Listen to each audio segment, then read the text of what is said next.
Hello my dear friends, hope you are fine. Today we'll talk about the Zelensky visit to the United States and meeting with Joe Biden in the White House.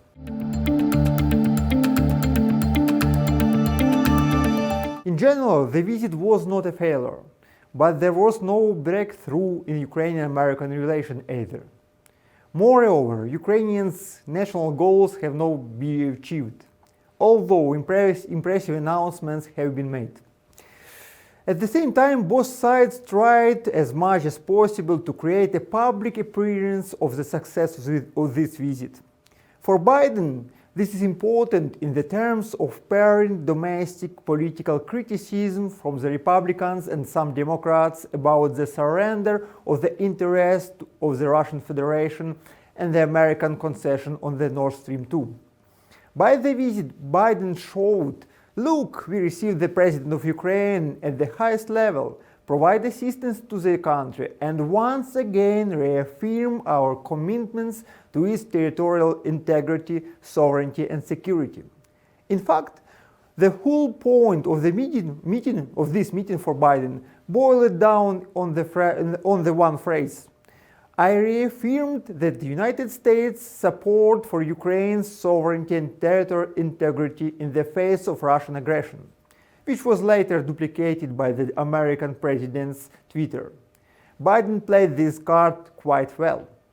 For Zelensky, this meeting was needed primarily as a demonstration, if not even support, then the adoption of the Zelensky's new policy by the White House.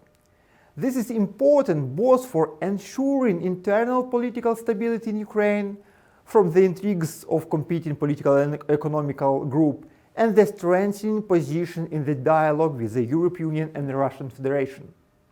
Especially after Zelensky's amateur period, when the National Security and Defense Council of Ukraine controlled the country, sanctions and criminal prosecutions of political opponents and mass media, reformatting the leadership of Naftogaz, Wagnergate, difficult discussions with the vast Western partners about the control over the judicial anti-corruption system, National Anti-Corruption Bureau, and so on. Zelensky managed to get a picture that he can interpret as the acceptance and support of his actions he's doing by the Joe Biden, which he joyfully stated at the briefing at the Ukrainian House, saying that the American partners have not criticized either Zelensky or his team member at all. By the way, this is a bad news primarily for Poroshenko and Klitschko. In addition, Zelensky's position will be further strengthened by the announced restoration of the Ukraine-United States Strategic Partnership Commission. This commission was created in the time of Leonid Kuchma, and the renewal of the Ukrainian-United States Strategic Partnership Charter, signed the first time under the time of Yushchenko in 2018. At the same time, if we look from point of view of state goals and objectives, then we can state the absence of any strategic agreements and the solutions of key issues. So, Vladimir Zelensky actually received a refusal in terms of changing the position of on the Nord Stream 2 from the United States. Germany is more important of Ukraine in this situation, it looks like. Received a refusal to determine the limiting of timing of the integration into NATO. Most likely received a refusal to receive security guarantees from the United States, following the example of South Korea, Japan, and other non-NATO countries partners of United States. Although new agreements in the field of defense have been signed, we are waiting for the text of this new framework defense agreement.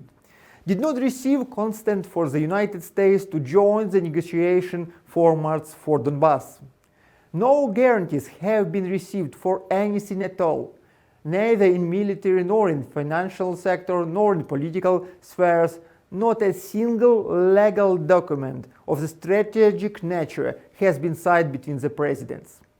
The United States is not ready to sacrifice its relation with the allies and the Geneva negotiation with the Russian Federation for the sake of Ukraine. And the very strategy of the United States in relation to Ukraine and its future is absent, but only tactics present in nowadays. But the announcements are really large-scaled.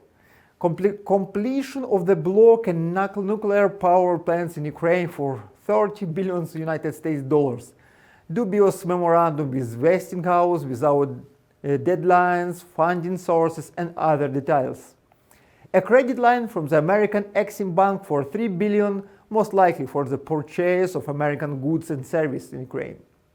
Aid for $463 million by the end of this year, and so on. The beginning of a conversation about the simplifying the activities of commercial companies in each other markets. It's very important. True, Ukraine can count on all this if it does its homework. Judicial reform and reform of the corporate sector, supervisory boards under the state-owned companies, the independence of the National Anti-Corruption Bureau, National Bank of Ukraine, the election of a new special anti-corruption prosecutor, and all of this with the approval and control of Western partners. It is this the bloc most likely that caused a not sunny mood among the president of Ukraine. An audit of Ukrainian American relation and a full-fledged acquaintance between Zelensky and Biden took place. And now the future of their relation and the relation between Ukraine and the United States over the next few years will be determined by the results of the implementation of the agreements reached or not in this meeting. All other meetings, and there were many and interesting, the meeting with ministers of energy and defense, the head of NASA, the World Bank, digital giants, and business, to some extent provide only a positive information, background, and attributes for the president's visit. Thank you for watching this vlog. Looking forward for your comments and questions. Please write down the topics which you are interested in to be analyzed in this channel.